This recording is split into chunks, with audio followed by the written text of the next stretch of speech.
ತಿಳಿಯಬೇಕು. ಈ ಮಾತ ಪರಮ ಪೂಜೆ ಮಧುಗೊಂಡ ಮಾರಾದ್ರ ಬಡ್ಡಿ ನುಡಿಯದಿದು. ಧರಣಿ ಕಳಿಸಮಿದ್ದ ನಿನಗೆ ಶಿವ ಮಾತಾಡಿ ಉಪದೇಶ ಕೊಟ್ಟು ನಿನಗೆ ಹೇಳಮಿದ್ದ, ಹೇಳಾರ್ದೆ ಕೇಳಾರ್ದೆ ಬಂದಿದಿ ಓಡಿ. ಯಾಕೆ ಬರಲೇಕ?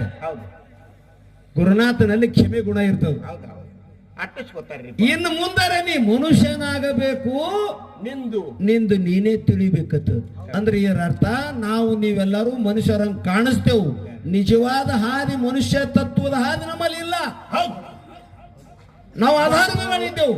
ಬಹಳ ಜನ್ಮ ಹೌದಾ ಬಂದಿದೆ ತಿರುಗಾಡಿ, ಯಾರಿಂದ ಮುಚ್ಚಲಿಲ್ಲ ಈ ಬೇಡಿ. ಏನು ಬಹಳ ಜನ್ಮ ಬಂದಿದೆ ತಿರುಗಾಡಿ, ಯಾರಿಂದ ಮುಚ್ಚಲಿಲ್ಲ